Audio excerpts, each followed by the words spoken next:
Hey you guys, Jay here and welcome back to the channel. So we're diving into a Terra Luna Classic update, and this is in regards to a new development team that is proposing work on the blockchain, and there is a discussion that's currently forming on Commonwealth, and we can see that this went up on the 27th of this month. Is currently trending, and I think there's going to be a lot of people talking about this and showing interest in it. My personal perspective on development teams is we can't get enough of them.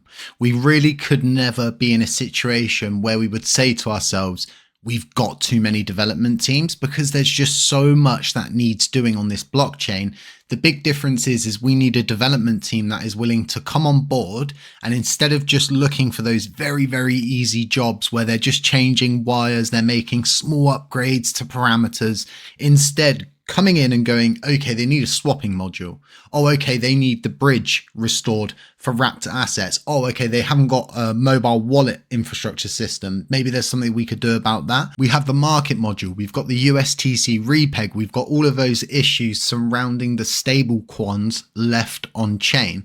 There's so many more imperative things that need doing aside just messing with parameters, changing a few things with governance. That's not going to do anything. It's not going to bring in new holders. It's not going to change the predicament that we're in, which is the fact that we need a development team that is willing to push this chain to the next level, that believe in the dream, that believe in the idea of what this chain can be. So let's move over to the discussion on Commonwealth itself. We'll go through it and then I'll give you my perspective at the end. So we are a team of 3 members passionate about blockchain with extensive experience working in the Cosmos ecosystem. With the goal of promoting the development of the Terra Classic ecosystem, we are committed to ensuring the stability and security of the ecosystem. Our team believes that with following the proposals, we will deliver the best results for the community. We have 2 senior developers and then a junior developer as well. They've contributed to core repositories like IBC Go and Cosmos SDK,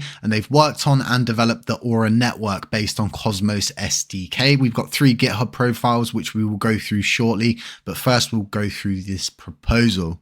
So based on our research and assessment of the L1 Terra Classic blockchain, we propose the solutions to address the current issues in the governance module related to proposal minimum deposit, adjusting when the price of LUNC drops too low, improving the governance module voting mechanism to expedite decisions on critical proposals, especially in cases where the network needs urgent updates, allowing users to cancel proposals when necessary. What we can see here is 3 jobs inside this discussion, and what I'm assuming is the development team knows about paid per job, they're aware of paid per job, and this is actually just a scope of work they're putting forward, showing us what they want to pursue moving forward.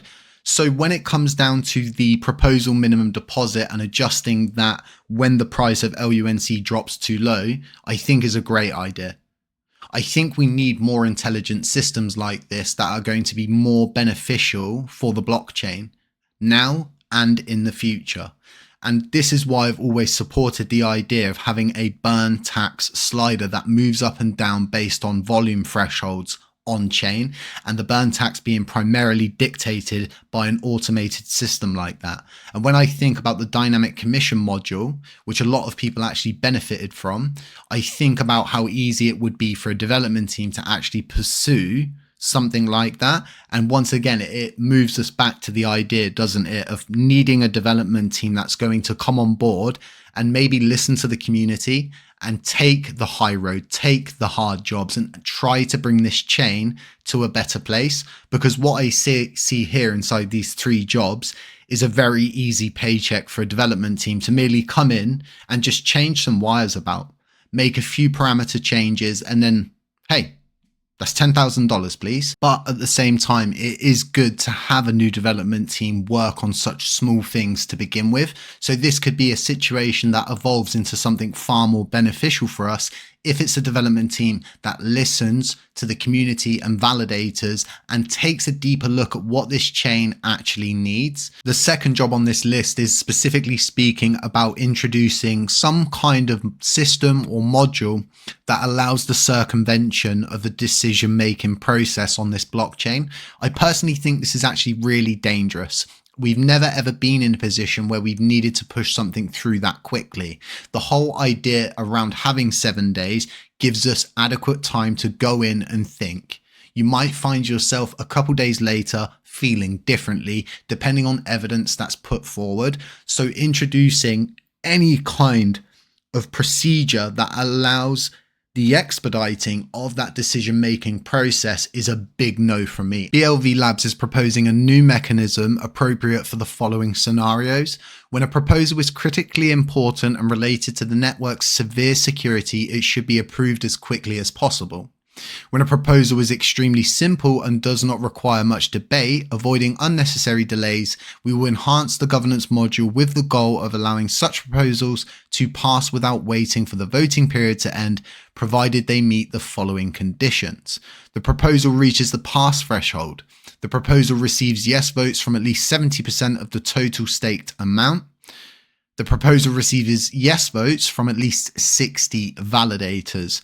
Inherently, this just introduces more ways for people to abuse the system. And we've actually seen this with the dynamic commission module. Although it works in some places, it doesn't work in other places. And we do have people circumventing that all of the time, and people who simply just don't care for decentralization. So this is why, from my perspective, I think this is just going to introduce some method that can allow for the abuse of governance overall and circumventing of the decision-making process. Although I feel that this is a bad idea, the broader consensus may feel differently, and that's the importance of things going up for a 7-day voting period and then 7 days prior to that being discussed on Commonwealth. So let's go down and take a look at this next one on the list. And this is actually something that's native to SDK 5.0. So as long as they backport things right, this shouldn't be an issue and it should come as standard.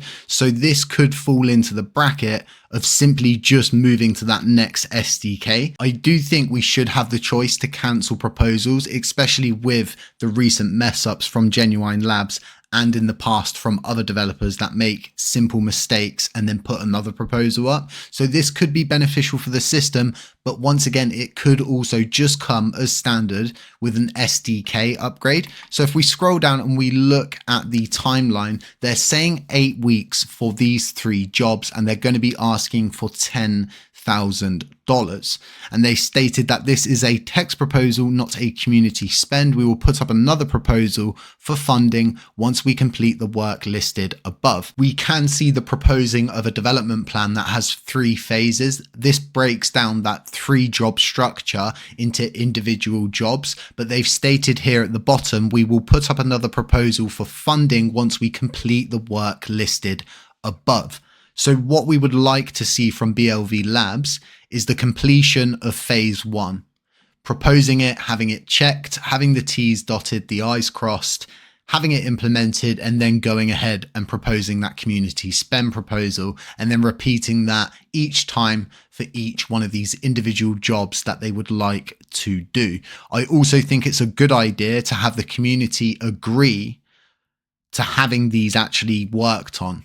It's really important that we don't send a development team down a road that could intentionally lead them to not getting paid, not having their work accepted, and then just walking away from this blockchain and never returning again. Instead, what I've repeated many times throughout this video, we want a development team that's going to work with the community. They're going to abide by the decentralized nature. They're going to come in and do the hard work. Something that I do like that they've stated in each phase of this plan is they'll conduct testing and write documentation. The documentation side of things is so important when it comes to others wanting to deploy and develop on this blockchain. We need as many developers as possible, but we also need them to be the right kind of developers that are not going to cut corners. They're going to do the hard jobs that we've been needing done for a long time.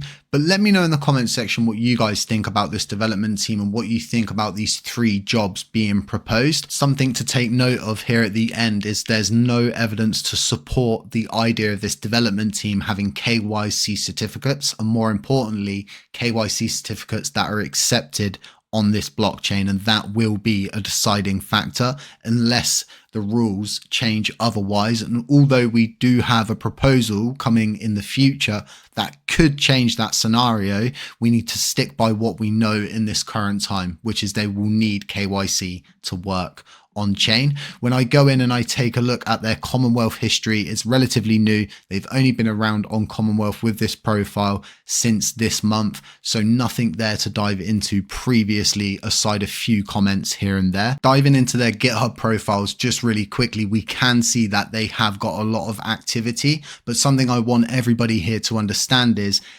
this can all be faked quite easily. They could buy an account from someone, anything can happen. And this is kind of the idea of having KYC at this point, I think, for us to know who these developers actually are if something does go wrong. This is such an important point to take in, that these profiles do not determine or dictate the behavior, the history, or what the development team truly wants at the end of all of this. So let's round this video up and just touch base on those keynotes for you as we're coming into the close. This is a 3-phase development plan that has 2 phases that we shouldn't pursue from my perspective. Phase 2 is detrimental to the very welfare of this blockchain, and phase 3 should be included with any development team that actually pursues the SDK 50 upgrade. So there's no need for us to pay for a development team to come in and actually do it, because it's included in an upgrade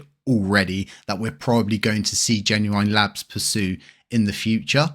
So when we look at that one phase that I do agree with, it would be really good to see this done. At the same time, we have more pressing issues like Astroport, like keeping that shuttle bridge open, or maybe replicating it ready for when they shut it down and burn all of the coins and we can start from a fresh slate. Over time, our chain has inherited a lot of problems that still remain unsolved. And I think the time for a development team to actually address those issues was 2 years ago.